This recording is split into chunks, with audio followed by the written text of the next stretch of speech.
From the world of politics to the world of business, this is Balance of Power with David Weston.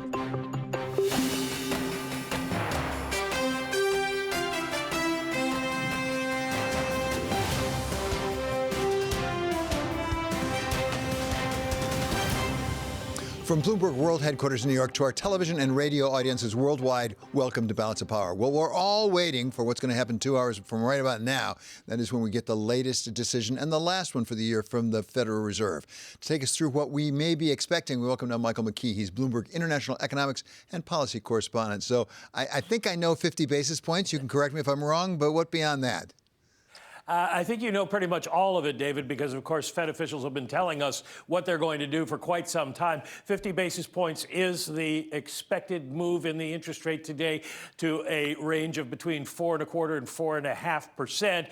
There will also be a warning that they're going to see more rate increases ahead. They'll guide us into the idea that they'll keep interest rates higher for longer. But we also get some new economic forecasts and, of course, the dot plot that everybody on Wall Street loves to hate. And when we get the economic forecast, this is what we're looking at. Unemployment, the Fed has been very conservative, saying it would only go up to about 4.4% next year and then start to decline. Is that really going to happen? Are they still that optimistic? That'll probably depend on their inflation forecast. And their inflation forecast has also been relatively conservative, not that far away from Wall Street, and the idea that they can get inflation down fairly quickly in 2023, but then it becomes a longer slog to get back to their 2% target. And of course, the dot plot, everybody wants to know, are they going to be moving up their highest dots for 2023? The green line there, does that go significantly higher? The red line is what the market thinks is going to happen in 2023. So it'll be interesting to see how they bridge that gap. And then for 2024, look at how wide that dispersion of forecasts is. Do they come together, or is there some kind of dispute at the Fed about where they're going to end up? And of course, then the final question people on Wall Street hope they answer is, will they end the rate rises in 2023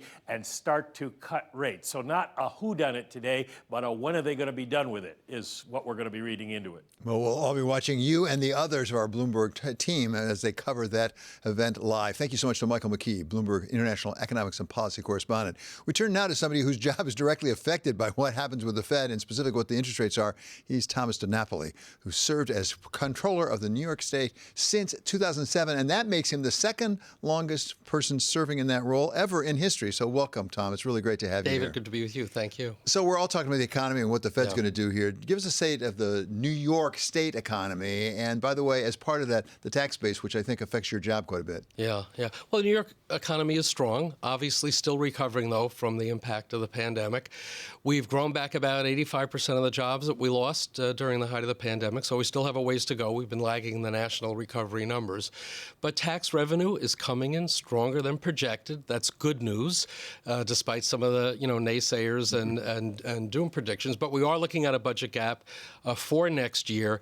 The question will be whether that gap will be on the smaller end or on the higher end, and that's very much tied to what's happening with the economy overall. So you say the pandemic we're coming back from. There was a report, I believe, from the controller of New York City, not New York State, that actually said we've lost a lot of people, particularly upper income people, out of the city. Have we lost them out of the state? Well, some of those folks we lost from the city went to Long Island, went to the Hudson Valley. Some went to other states. I think this is an area we all have to look at more closely. There's no doubt there's been a net loss of taxpayer migration, particularly those at the upper end. I don't think it's been as severe as some folks have said anecdotally. But I think that's the context for the budget discussions that will happen, shortly after the first of the year. There are big needs still in New York. We have 14% of New Yorkers in poverty, and some folks are going to want to see more programs and more spending to deal with that. And if the money's not there in terms of the revenues coming in, some folks may suggest more taxes, but we have to be mindful that there may be a tipping point in terms of those upper-income New Yorkers not wanting to continue to be in New York. A lot of those upper-income New Yorkers are in New York City, and they work on Wall Street. Yeah. We've had some real downturns in equities and other parts of Wall Street in the markets this year. How is that likely to affect your tax base? Well, the taxes we get from the securities industry now accounts for over 20% of the revenues that come to the state. So it's significant. Profits certainly are down. There's no doubt about it after two very, very strong years. But the way we view it, it's really going back to pre-pandemic numbers. So it may be down relative to last year, the year before, but in terms of historic profitability, Wall Street is still making money. We are looking at the jobs front. We certainly want to keep those jobs here. It looks like it's basically going to be flat for the year. But if profitability is down, David, some firms try to enhance profitability by downsizing. We certainly hope that that will not be part of the strategy moving into 2023. Where are we with New York State pensions? Because that's something that's of concern across the country. Various states have real problems with their pensions. Where's New York State? Well, we've been very fortunate that we've been well funded. At the end of our fiscal year, we do the fiscal year analysis March 31st, we were over 102% funded. So truly a fully funded pension plan. Obviously, with the market volatility, that number has gone down. But we go into this more challenging time well funded, so I'm confident we're going to be able to make back whatever short-term losses there have been. So that's an advantage we have in New York State, is that we've had the fiscal discipline to keep a plan well funded, good times and bad times. We're going to continue that as a priority. One of the things that those of us in New York City are concerned about is the MTA, where we are on that. And it was always, as far as I could tell, troubled. It's not like we were making money off the MTA. Right. But now it seems to be even more troubled. Since the pandemic, ridership is down. Where are we? And is there a plan, really, to get to a sustainable level with the MTA? Such an important question. And you're absolutely right. Because of the impact of the pandemic, the MTA, more so than other transit systems in other cities, really depends on fare revenue. We're anywhere on a given day between 60 and 70% of pre-pandemic numbers. So the fare revenue continuing to be down is a great deal of pressure. The federal relief money has kept the MTA alive. That money is not forever. So the MTA has to have a more aggressive plan for efficiency and savings, look for non-tax revenue as a source. And as you know, they've indicated they are going to have a fare increase higher than first projected. But from our analysis, there's still a significant gap they're going to have to deal with. Well, and what is the analysis on, for example, the fare increase? Because certainly raising revenue, if you're a business and you've got a problem, you try to raise more revenue. Yeah. But you can also drive some of the customers away that way. I mean, where's the breakoff point where if you raise the fare, you'll actually have fewer riders? It's a good point. Although I do think part of what is causing a problem with us getting back to where we were as far as ridership is not just a question of the fare, it's a question of safety on the trains, cleanliness, those other issues, kind of non-transit issues, but impact on the quality of the riding experience. That contributes to people not taking the train. They had scheduled a 4% increase that is actually was delayed from when it was supposed to first happen. Now they're talking about a 5% increase. So I think that's manageable even from the rider perspective. But the real question is what you said before. How do we get to a long-term plan of sustainability? And we still have some big gaps that have to be filled there. And for those of us who've managed budgets in the private sector, typically you have to look at two things, revenues and costs. We just talked about revenue. What about costs? Are there ways that we could cut back on some of the costs? And yes, that might even be cutting back on some service. Yeah. Well, and that's always the problem, right? If you cut back on service, you don't want to lose the ridership. But part of what I think they need to do is be more effective in matching the service delivery to where the ridership needs are now, because there's been some changes in that regard. They absolutely have to do more on the efficiency side. The MTA is a big entity. It's the New York City Transit, it's bus, it's Long Island Railroad, it's Metro North. There are certainly more efficiencies I think that can be realized by consolidating some of their central office work. That's kind of been an issue that has been raised many times in the past. Look for some non-tax revenue. Do more with the private sector as far as advertising as another example. So there's a lot on the MTA's plate, but I think they're focused on coming up with solutions here. One last one for taxpayers like I am. How do we know our money's being well spent? Because that's a real issue. How much we audit, what do we do with the contracts we put out? As I understand it, some of the authority has been cut back in recent years. Yeah, and we're trying to get that restored. Fortunately, the legislature did vote to restore our contract review authority. It's before the governor. Hopefully she will sign that. But the Comptroller's Office is set up to do audits, and we are always finding opportunities for cost savings, for money that was misspent. Unfortunately, when we do an audit, we don't have the power of enforcement. We can't make agencies implement our recommendations, but we're going to keep pressing because, David, we want to make sure you're getting your money's worth out of your tax dollars. I have no no doubt of it. What are you going to do about maybe some audits coming from the House of Representatives? Because we have a new majority in the House of Representatives. They say they're going to look into things, including COVID money. Yeah. And New York State, as other states, they've got a lot of COVID money. Are you prepared for all the inquiries coming in about how that money was spent? Well, we would always be cooperative. You know, one of the big areas that we raised a big concern with our audit that got a lot of attention is the unemployment insurance. Yeah. You know, $11 billion in fraud and ripoff of that system. So I think it's fair to ask, where did some of that money go? Okay, Tom, it's really great having you here. Thank you so much for joining us. That is Tom DiNapoli. He is New York State Comptroller. Coming up, we're going to talk with Republican Senator Cynthia Lummis of Wyoming about her bill to regulate crypto in the wake of the FTX scandal. This is Balance of Power on Bloomberg Television and on Bloomberg Radio.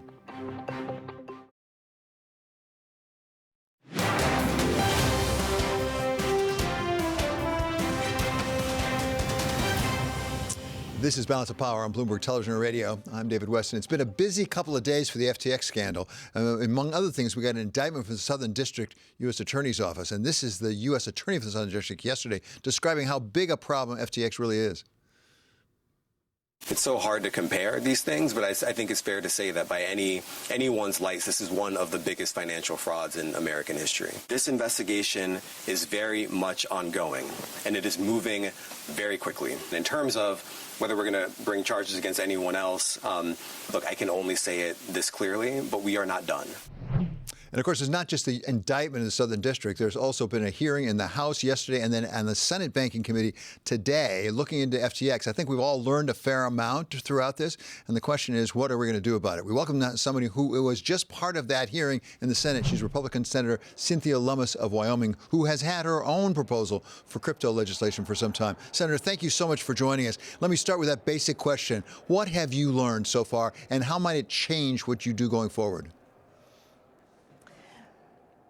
There are two conversations going on. One is FTX, and the other is digital assets. We're conflating the two in some of these discussions, and we need to separate them. What FTX did was clearly fraud. You know, to take customer assets and assign a bank routing number that put those assets over at Alameda instead of at FTX was fraud. To have the inadequate accounting, no board of directors, 135 entities. So many of the things that we're doing had inadequate oversight, supervision, and control. So just as a business entity, they were practicing fraud. The fact that they were doing it using digital assets is quite a different question. Now, the bill I have with Senator Kirsten Gillibrand in New York, the Responsible Financial Innovation Act, would lay our existing banking regulations and cryptocurrency together. So what is a commodity under existing rules would apply to digital assets. What is a security under existing banking rules would apply as well. So, Senator, it's a very important point. There's a difference between just up and up fraud. You can commit fraud with all sorts of different assets on the one hand and cryptocurrencies on the other. But is there any nexus between the two? Did the fact that it was cryptocurrency make it any more likely? And let me change it around a little bit. Would you think about changing any proposals in your bill because of what we learned from FTX? Not because of what we learned in the FTX case directly, but there was a piece of legislation that was in the Ag Committee that would have allowed what FTX was doing in bundling functions, such as broker-dealer functions, custody functions, lending functions. One of the bills in the Ag Committee would have allowed for that type of commingling of functions. The Lummis-Gillibrand bill would not allow that. So I think it's very important that we use the Lummis-Gillibrand approach, which is to separate those functions just as they are separated within the banking industry. Senator, I think you're generally recognized as one of the more knowledgeable, if not the most knowledgeable person up on Capitol Hill when it comes to crypto access or digital assets, as you describe them. And in the past, I've at least taken you being somewhat of a supporter, thinking there really is a value to these. What is the use case at this point? Because I'm a little confused about what exactly a cryptocurrency lets you do that we want to have done other than things that are frankly illegal. Let's take Bitcoin as an example. Bitcoin would allow you to use it as a store of value, and as time goes on, as a means of exchange. I believe the case for Bitcoin as a store of value is solid because it is limited in number, it is fully decentralized, nobody controls it, and so it has the characteristics of a commodity. So it can go neatly at the Commodity Futures Trading Commission, which will have spot and futures market controls. A lot of the other digital assets really look more like securities these days. So we would apply the Howey test that was created by the courts to separate what's a commodity from a security. And the vast majority of digital assets, cryptocurrencies, would fall under the jurisdiction of the SEC. The SEC has really good controls with regard to consumer protection and disclosure, and we would want those to apply to digital assets as well. So take FTX. The disclosures that would have been required by the SEC would have disclosed some of this fraud before it could go as far as it has. So just to underscore this point, in the past it's been reported you have significant Bitcoin holdings. What you've seen so far from FTX would not change your decision to hold Bitcoin. Is that right? Well, that's true. Now, I have put my assets in a blind trust, so I don't know whether I still have Bitcoin. But I'll make a case that I think that Bitcoin's clearly a commodity and a store of value, and I continue to believe that. Fair point, and that's really an important answer you just gave. So, Senator, finally, what are the prospects for getting your bill enacted? I mean, particularly we have a different majority now, Republican, like you're a Republican, on the House side. I know that Patrick McHenry, who's likely to be, I think, the chair of the House Financial Services Committee, is very interested in this, has his own ideas. Is there a chance of you working together with him and getting something through the Congress and to the president's desk? Well, there is a chance. So the great thing about working with Senator Gillibrand is I can work with House Republicans. She's really in touch with the Biden administration. So we want to make sure that this bill is bipartisan, that it is sort of asset neutral in that it mimics the existing bank regulations and just lays digital assets over our existing structure for regulating banks, that it looks very much like banking regulation for Know Your Customer, anti-money laundering, and other banking laws being applicable here. And so people that are used to dealing with our existing regulatory framework for banking will feel comfortable that it's being applied to digital assets as well. Senator, in success, let's assume some version of your bill gets enacted. Do we need to have more resources given to the CFTC and the SEC, particularly the CFTC, because I understand the CFTC is not nearly as large, doesn't have nearly the resources that, for example, the SEC does? Well, I think both agencies will need more assets. The CFTC may start only having Bitcoin, which is the largest market share, the market cap, but the largest number of cryptocurrencies will be at the SEC. So they both will need more resources in order to incorporate these assets into their regulatory responsibilities. One last one, if I could, Senator. What about stablecoin? Because there's some suggestion that should be really managed like a mutual fund or something. Maybe the Federal Reserve should be managing that. Well, we're talking with the OCC, the Office of Comptroller of the Currency, and maybe there's a role for a Fed, but we're spending more time with the OCC with regard to stablecoins. And what Lemus Gillibrand does is not allow algorithmic stablecoins, but it wants to make 100% hard asset-backed stablecoins available. And if they're not 100% hard asset-backed, they would not be legal under Lemus Gillibrand. So we think we've put together a very responsible piece of legislation, and we're going to refile it in January with a few tweaks, getting a little advice from the SEC and the CFTC on definitions, and then we're going to make a full court press because Senator Gillibrand and I believe that if our legislation had been in place now, a lot of the problems we're seeing would not have been legal. Yeah, and we've been following that legislation before, but goodness sakes, the one effect the FTX scandal will certainly have is we'll all be watching it really, really closely. Thank you so much, Senator. That was really helpful. That's Senator Cynthia Lummis from Wyoming. Still to come, we're going to get a preview of today's Fed decision with former board governor Randy Kroszner of the Chicago Booth School. This is Balance of Power on Bloomberg Television and on radio.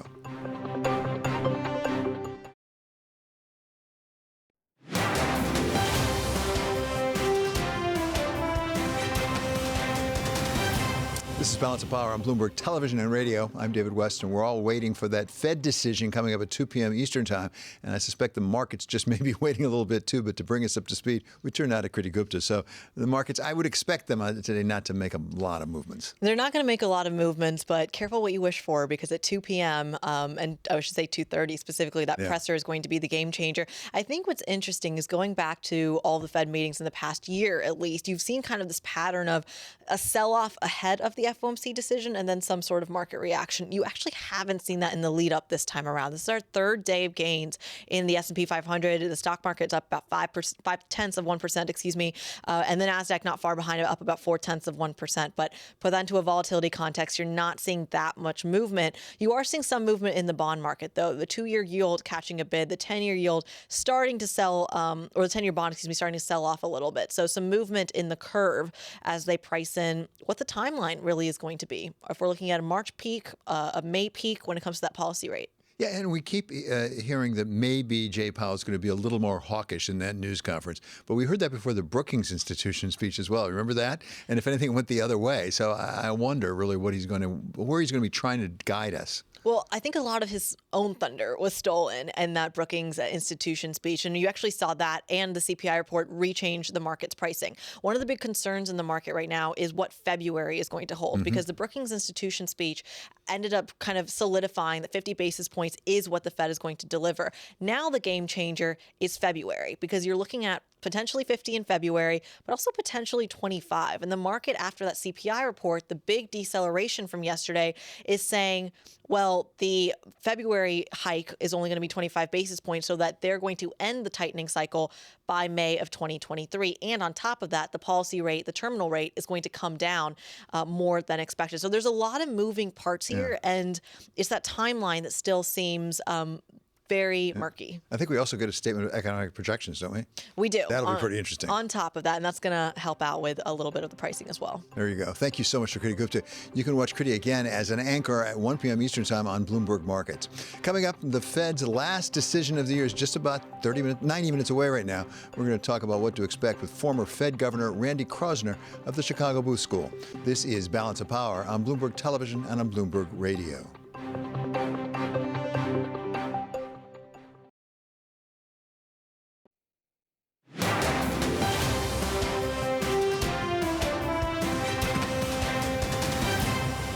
This is Balance of Power on Bloomberg Television and Radio. I'm David West, and to keep you up to date with news from all around the world, we turn now to Mark Crumpton here with the first word. David, thank you. Stock trading on Wall Street is set for the most widespread revamp in more than a decade. The Securities and Exchange Commission has 4 proposals that Chair Gary Gensler says would boost transparency and competition. It would affect everything from order routing to pricing and disclosures that brokers must make to clients.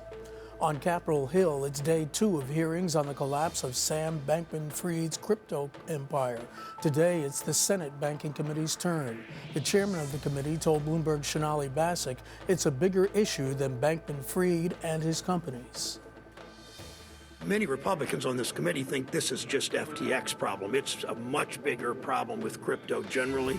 And so you will hear that today from me. You'll hear it from, I assume, at least 2 of the 4 witnesses. But the regulators, the SEC especially, we think has the ability to go after this in a big way. Meantime, Bankman-Fried is being held in a jail in the Bahamas. He's fighting extradition to the United States. The International Energy Agency warns that oil prices could rally next year. The agency says Russia's output could plunge 14% by the end of the first quarter due to sanctions. Plus, demand could beat earlier expectations. Oil fell to near $80 a barrel in London after the worst weekly slump in 4 months. More British students are going to college here in the United States. According to one count, there were roughly 10,300 British students on American campuses last school year. That was up 28% from the previous year, when admissions were hit by the pandemic, and 12% higher than a decade ago. Among the reasons, a more flexible admissions process and a greater variety of courses. Global news 24 hours a day on air and on Bloomberg Quick Take, powered by more than 2,700 journalists and analysts in over 120 countries. I'm Mark Crumpton. This is Bloomberg. Thank you so much, Mark. Well, we all are waiting for that decision from the Fed at 2 p.m. this afternoon Eastern Time, and then, of course, half an hour after that to hear from Fed Chair Jay Powell. Welcome now somebody who has been in the room when these decisions were made. He's Randall Krosner. He is professor of economics at the Chicago Booth School. Dr. Krosner served as a Federal Reserve governor during the time of the great financial crisis. So it's a treat to have you here in New York, Randy. This is really wonderful. I'm so delighted to be back. First time in years. Welcome. It's great to have you. So I think most of us think we know what the decision's going to be in terms of the rate. They're going to up 50 basis points. But having been there and been part of the process, what will you be looking for around the edges that might really inform us in ways that we don't know now? Most of the discussion at the meeting will probably be about the statement and about the kind of nuance that Jay will give in the press conference. So I think, as you said, the 50 basis points is baked into the cake, but it's really going to be how is he going to characterize where we are, where we're going? How will he characterize the recent inflation report? My guess is he's going to say that's one number. Inflation is still at best at 6%. That's still 3 times where the Fed wants it to be. So they're going to say they're going to keep at it. He will try to give this message that we're going to keep at it, but we're not necessarily going to keep at it at 75 or 50. That'll really depend on how the data go forward. It's a difficult message to deliver because the markets are going to hear whatever he says about, it's not going to be so big. But they're also maybe not going to listen to, we're going to keep at it. So, Randy, we had another distinguished economist on yesterday, Paul Romer from NYU, and he's made the point, if you look at the last 6 months, the inflation rates have actually been 4.6% instead of the 6.1%. And so it's been slowing down, and it's getting better and better. But he did admit that we may have had the low-hanging fruit. It may get harder from here on out. Is that right? I think that's exactly right. I think it's now in the labor market. The labor market hasn't cracked. The Fed's been waiting for that. And labor market reports have still been very strong, upward revisions for the previous month, strong numbers going forward, or where we are now. Until we start to see some more weakness in the labor market, you're going to still see very strong wage increases. That means that the parts of the economy, which is most of the economy that's primarily labor-driven, still going to be a lot of inflation there. So over the last month, wages went up faster than inflation did, actually, which is a welcome relief. But if you go over the last year, that has not been the case. So a lot of consumers are hurting out there. You're an economist, not a politician, at the same point. At what point can we hope to get back to the point where consumers are not really squealing over the prices they're paying at the pump and, for that matter, really at the supermarket? I think the overall inflation rate has to come down significantly from where it is. And, we're starting to, I think we have moved past peak inflation, but for something that Mr. Putin may do or some other geopolitical shock, so let's put that aside, I think we are going to be seeing inflation come down, but it's going to be a slow process. It's not going to be just overnight, and we'll have to see how the labor market reacts. Labor market continues to be strong. Will probably still be strong over the next few months, but I do see the unemployment rate going up. So the Federal Reserve has said their goal is 2%. Yes. We're still a long way from 2%. Is that a realistic goal over the next, I'll just say 12 months, for example? Can they get there? I don't think they're going to get there in 12 months, but I think they'll be on a path to be getting there. So hopefully by the end of next year, let's say, again, but for some sort of geopolitical shock, we're likely to see the inflation rate coming down to be more in the order of 3% or so, and then they can gradually move back to 2%. I don't think it's going to happen in 2023, but I think they'll be on a pretty good path for it. So this brings me necessarily to the so-called soft landing we talk about perhaps too much. But what I really am curious about is unemployment. Can we get to that sort of range, 3% more or less by the end of next year, and then continue to go down without significantly higher unemployment? That's I think, the hope that Jay Powell has put forward. I sometimes characterize as the immaculate disinflation, that somehow we can get the disinflation without the unemployment rate going up significantly. We've never done that before. That's not saying that it's impossible, but I think it's highly unlikely. I do think the unemployment rate is going to go up. I do think we're likely to have some form of slowdown or maybe even recession. At the moment, I don't see it being too deep. But again, the world's a very fragile place. There are a lot of shocks that could come in. Well, let me ask that question then. Absent a deep recession, which you don't think is most likely right now. Correct. Absent a deep recession, are we going to have the Fed start to cut rates anytime soon? I don't think anytime soon, because Jay's made it really clear we're going to keep at it until we really see that inflation is on a path to our goal and close to our goal. I don't think that's going to happen, I think, at best by late 2023. That's fascinating. Thank you so much. It's a really great treat to have you here in New York, but always good to have you on, even when you're in Chicago. That is Randy Kroszner. He is professor of economics at the Chicago Booth School. Coming up, we're going to take a look at China's difficult exit from zero COVID with Ian Bremmer of the Eurasia Group. This is Balance of Power on Bloomberg Television and on Bloomberg Radio.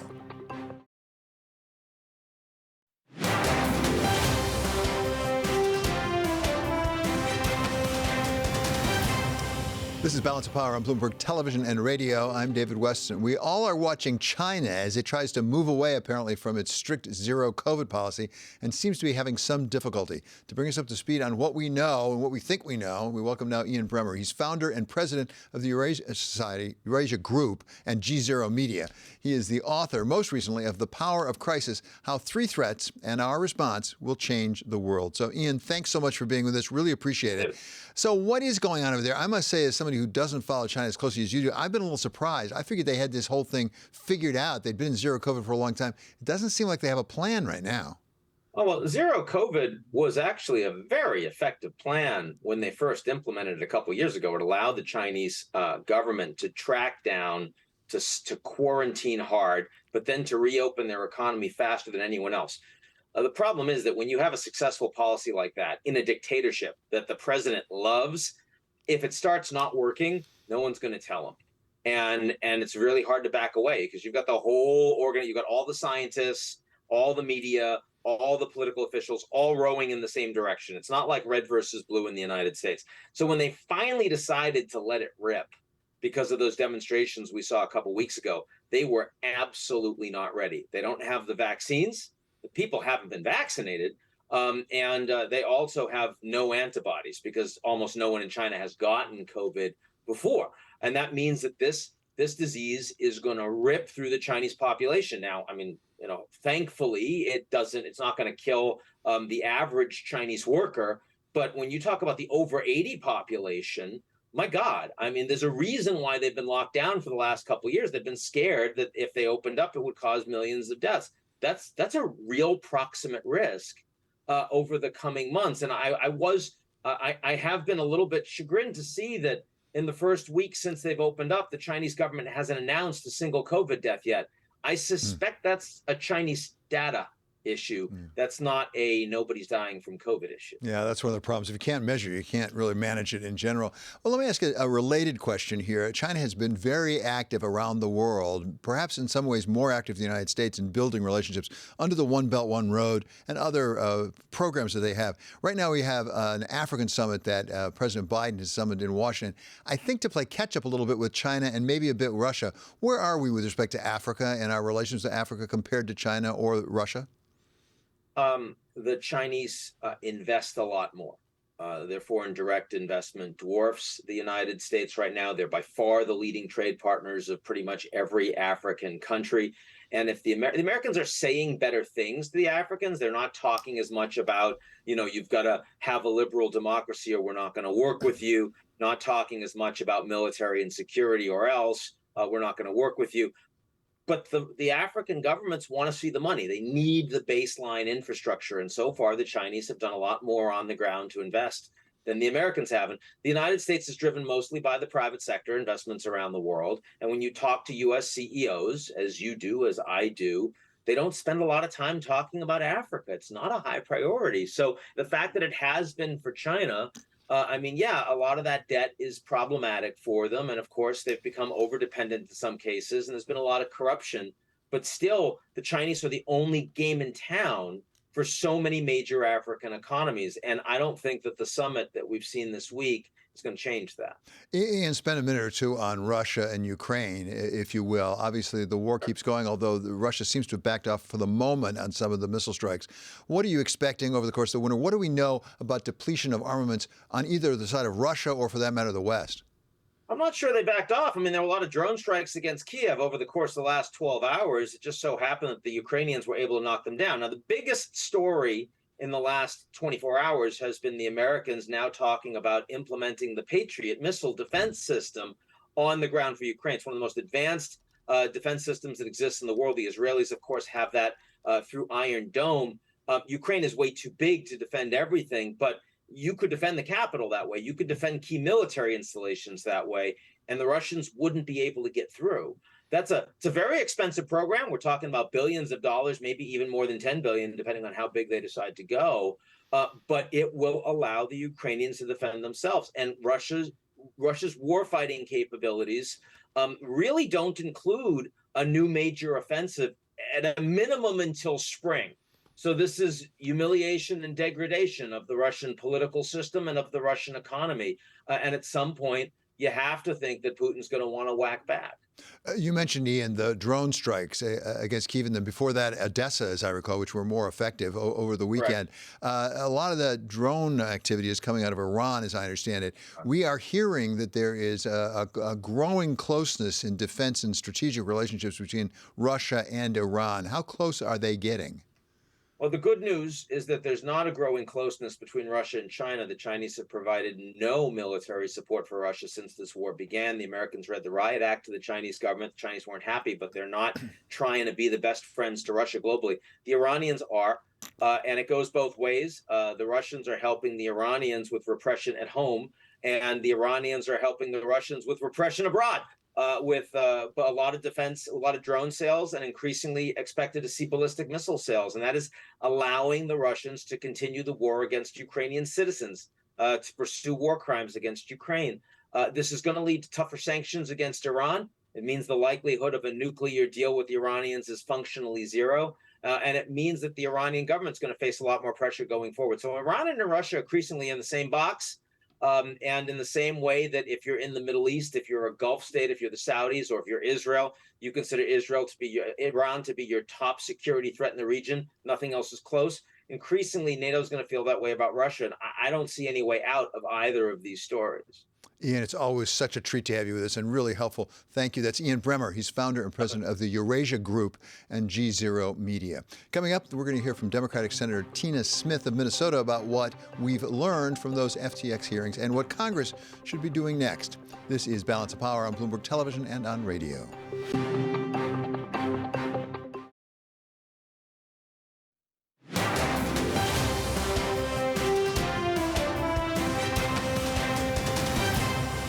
This is Balance of Power on Bloomberg Television and Radio. I'm David Weston. We have had a second day of hearings about the FTX scandal in the Senate today. Yesterday it was on the House side, and the new FTX CEO, John J. Ray, was up on Capitol to say just how bad things were.